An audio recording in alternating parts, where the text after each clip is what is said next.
Hello students, welcome back to our English session. Let us continue with our fifth lesson, the 12 months. But before we proceed ahead, let us recall what we had studied in the last lecture. In the last lecture, we studied that Merukla was tortured by her stepmother and her sister Helena. She was made to do all the household work. Not only this, but she was also forced to go to the forest to bring some flowers for her sister. Now, today, let us see whether Helena is satisfied with the flowers or whether she demands something else from Merukla. Let us start with the lesson. The next day, she called to her sister and said, "Go, Merukla, and get me some strawberries from the forest." Alas, dear sister, where could I find any strawberries in this hard winter? Said Merukla. So you see, children, Helena, Merukla's sister, was not satisfied even with the flowers. Now she demanded Merukla to get some strawberries from the forest.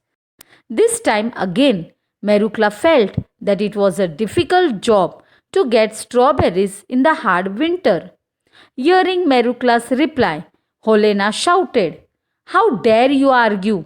Go at once and get me the strawberries, or I'll kill you." The stepmother caught hold of Merukla and pushed her out of the door and shut it after her. Now, children, here again, the same thing was repeated.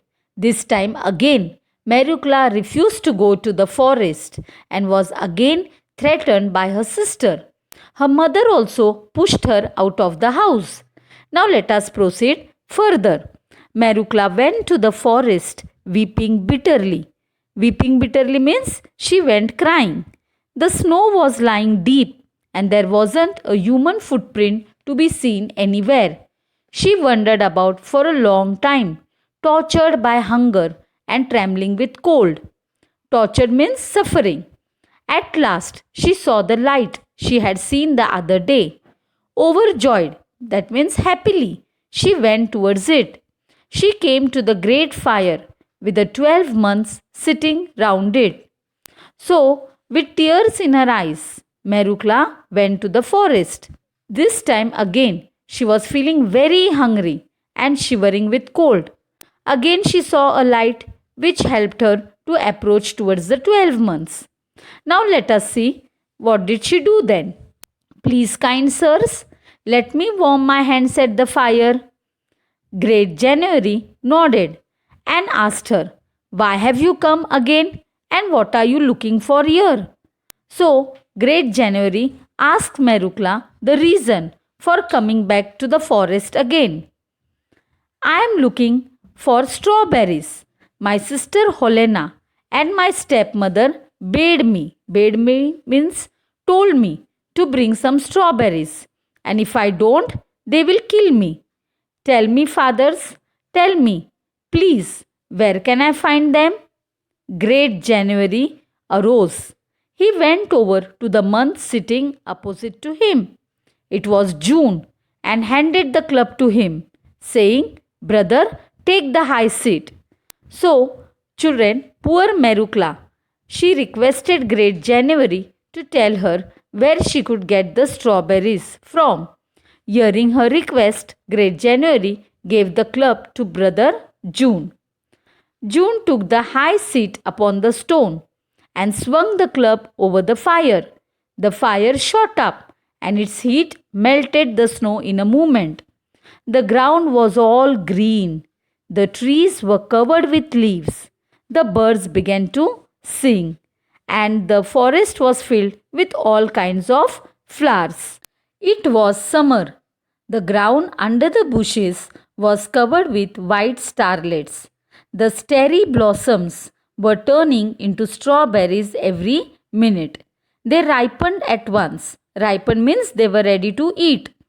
And before Merukla had time to think, there were so many of them that it looked as though a red carpet had been spread on the ground.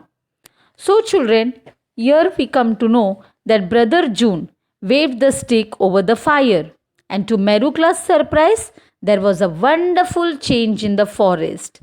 Within a moment, Merukla could see beautiful red strawberries spread everywhere. Now let us proceed further. Pick them at once, Merukla, commanded June. Merukla picked them joyfully till she had filled her apron full. Then she thanked the months with all her heart and scampered merrily home. So here Merukla was very happy to see the uncountable strawberries. She collected all of them and ran home quickly.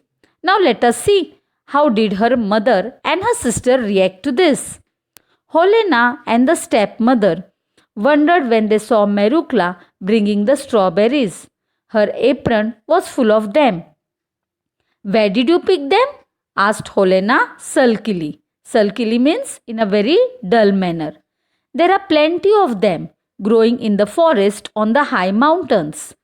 Helena took all the strawberries and ate them all up with her mother.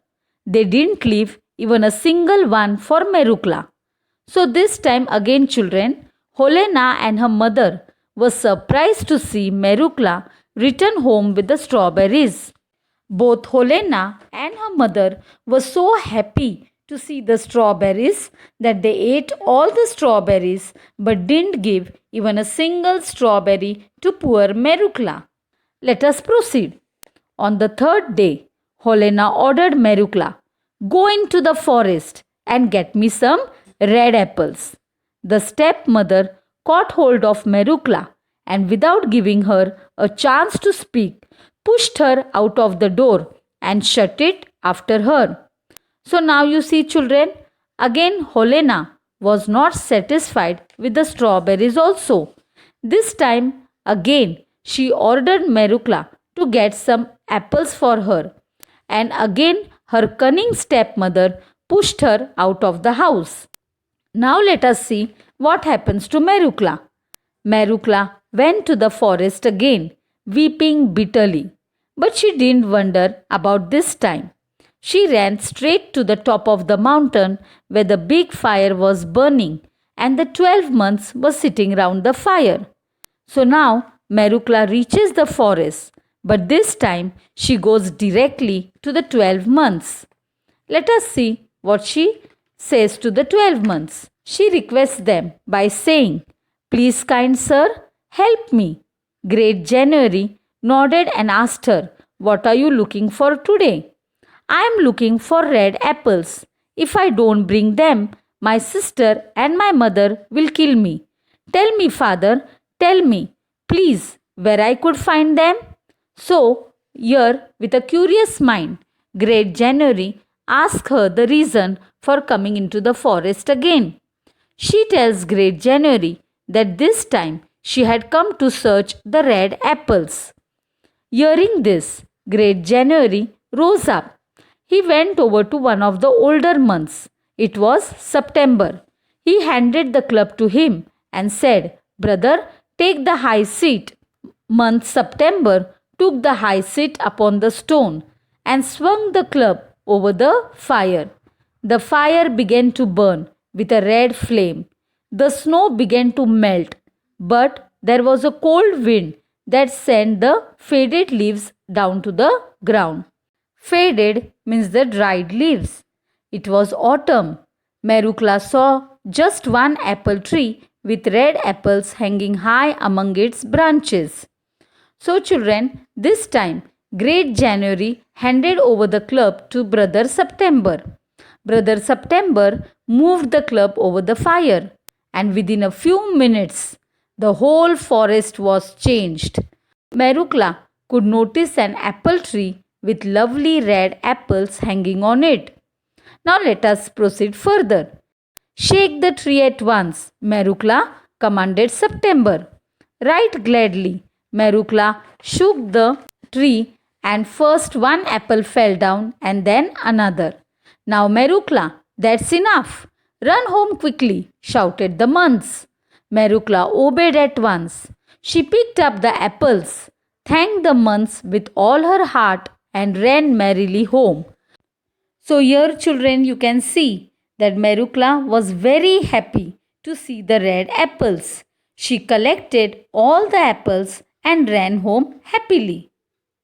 So students, we shall end our lecture here, and in our next lecture we shall see how Helena and her mother react after seeing the apples. Thank you.